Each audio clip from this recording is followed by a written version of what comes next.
Então, trouxe uma conversa aqui pra gente conversar mesmo, pra gente trocar ideia sobre essa ideia de como a gente vira o jogo. Porque quando a gente fala em processo empresarial, a gente fala em processos que se aplicam ao CDC. A gente está falando aqui de consumidor.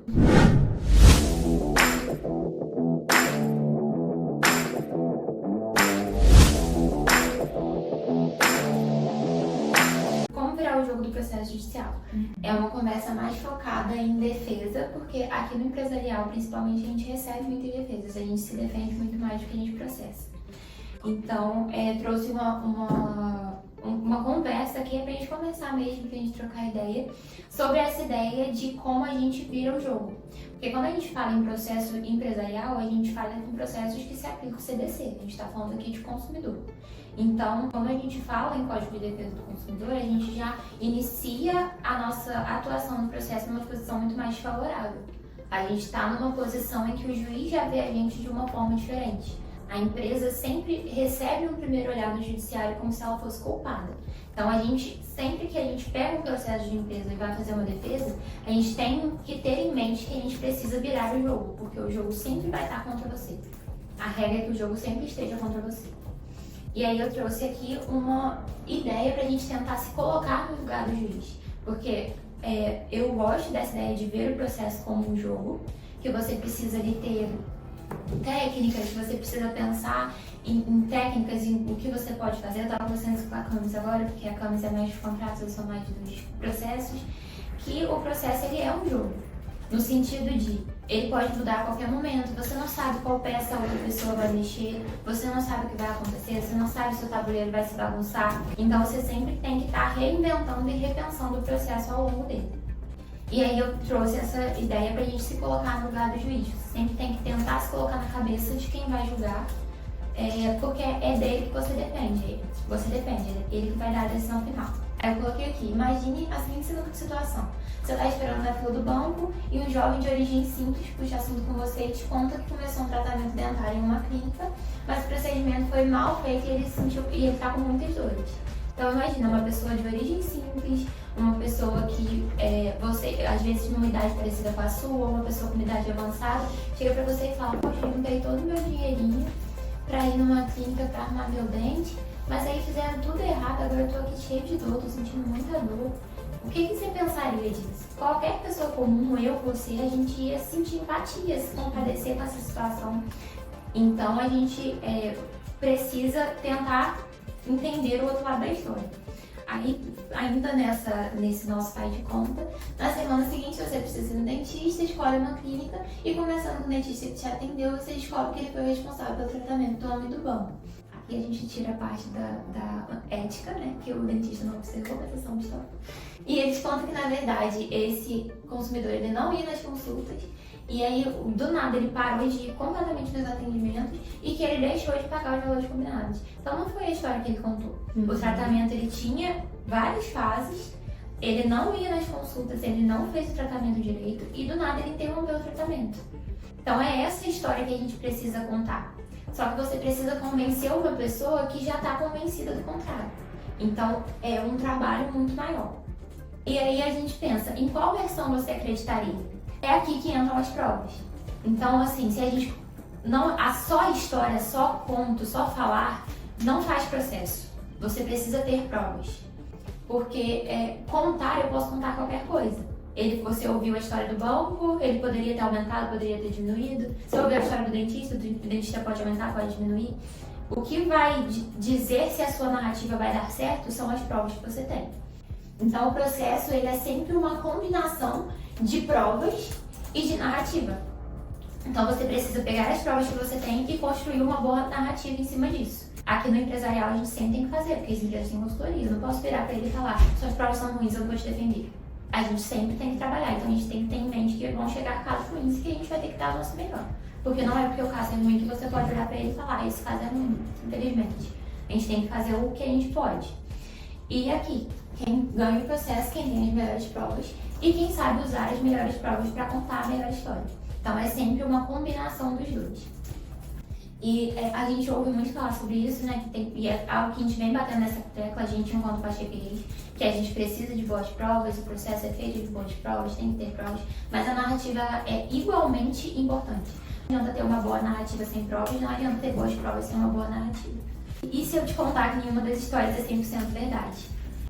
Existem, é o que a gente estava conversando, existem 3 versões. Existe a versão do primeiro polo do autor, existe a versão do réu e existe a versão real.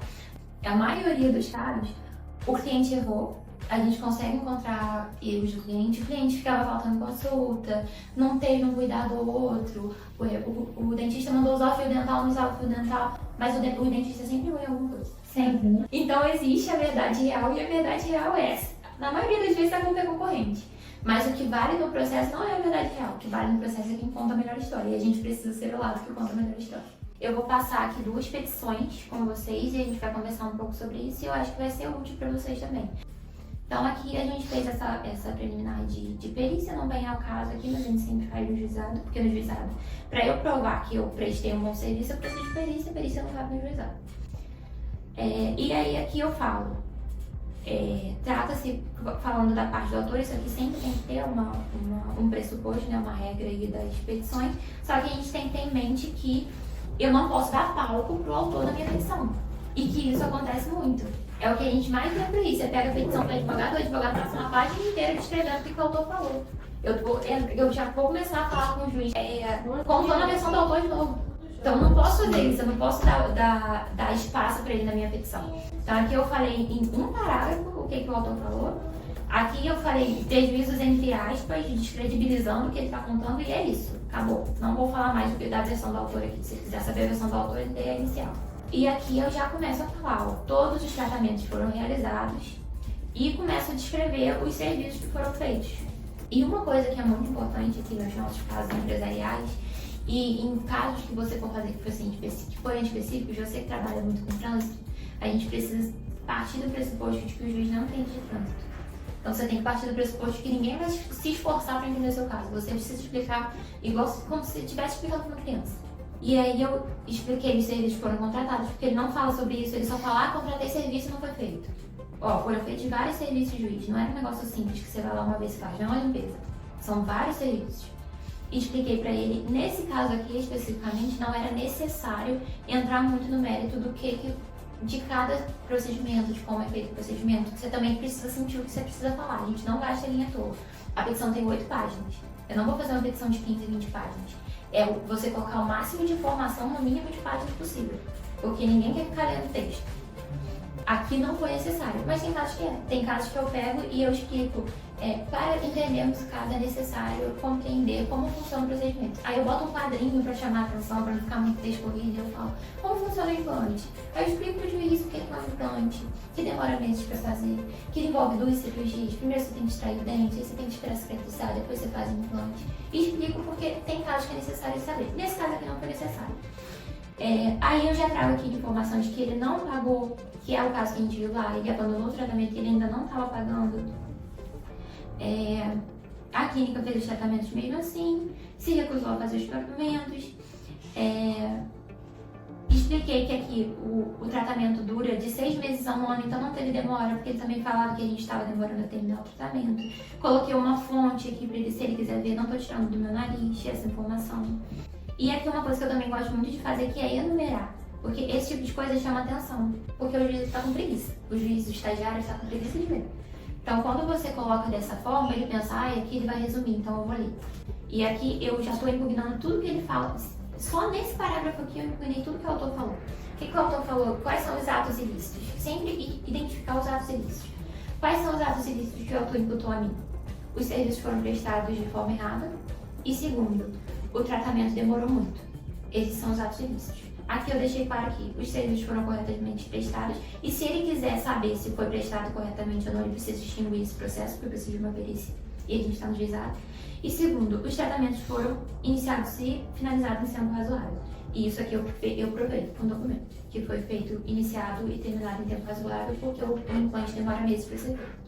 E essa terceira informação aqui é a virada de jogo. Eu ainda falei que ele, além de tudo isso, ele ainda não pagou. Uma outra coisa que também é importante é o que a gente mais vê é contestação que você abre.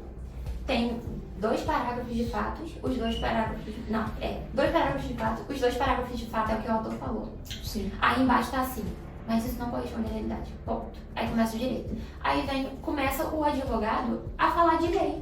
Aí é só lei. Doutrina, jurisprudência.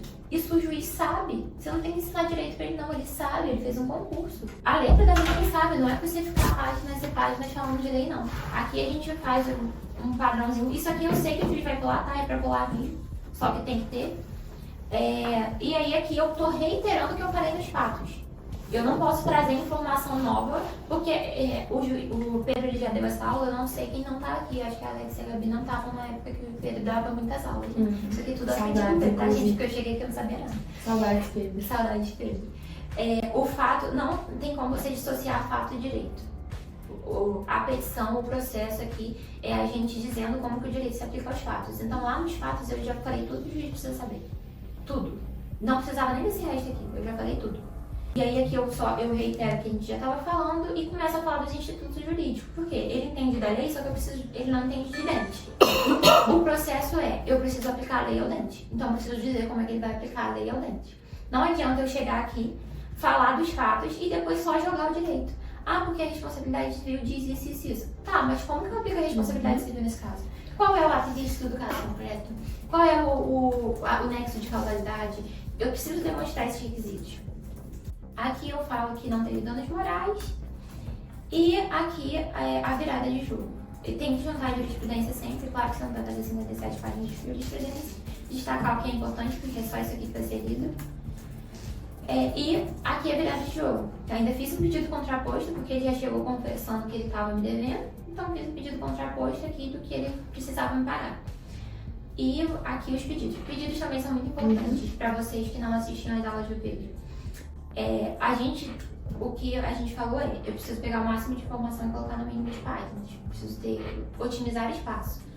Mas nos pedidos a gente não aplica essa lógica. Os pedidos eu sempre faço grandes, porque essa é a única parte que a gente tem certeza que vai ser escrita. Isso aqui vai ser lido. Uma vez eu lembro que eu cheguei aqui e uma das primeiras coisas que eu vi que era bem diferente do normal nas teses era que o pedido liminar ele vinha por último perto dos pedidos. E eu falava, gente, liminar tem que ir lá em cima, não tô entendendo. Mas eu queria entender por que o Pedro colocava a liminar, o pedido liminar, perto dos pedidos. E ele falou comigo, ele falou assim, eu coloco a liminar perto dos pedidos, porque o dos pedidos eu tenho certeza que o juiz vai ler e na hora que ele descer ele vai ver que tem uma liminar.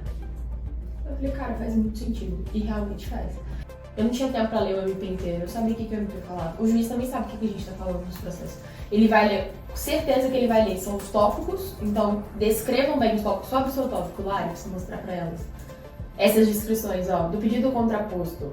Autor confessa a interrupção dos pagamentos e serviços efetivamente prestados. O juiz vai ler isso aqui, ele vai ler. Isso poderia ser do direito. Sim. Responsabilidade civil. Ele não vai ler, entendeu? Então, isso é uma certeza que ele vai ler e o dos pedidos, com certeza, ele vai ler. Porque ele tem que saber o que ele vai ter que falar na sentença. Se ele não fala, a sentença é omissa. Então, tem parte de declaração. Exato. E aqui os pedidos ficam grandes, mas aqui eu resumi tudo que tá na petição. Tem todas as minhas razões aqui. Então, e isso aqui não se aplica só à contestação. Isso aqui se aplica na inicial, isso aqui se aplica a todas as petições. Todas as petições que eu faço pedidos especificados. Claro que não é toda petição que eu vou fazer no processo que eu vou fazer 2 páginas de pedido. Mas eu vou fazer uma especificação de provas. Eu vou fazer os pedidos completos. Então, sempre pensar dessa forma. E esse caso aqui foi uma virada de jogo. A gente ganhou esse processo e eu ainda condenei o cara a me pagar R$3.000. Ele entrou no processo pedindo para condenar a minha empresa e a gente conseguiu fazer com que ele pagasse a empresa. Então é por isso que você sempre tem que encarar o caso assim, eu preciso ganhar, o que eu posso fazer? E é isso. Muito bom. Muito bom.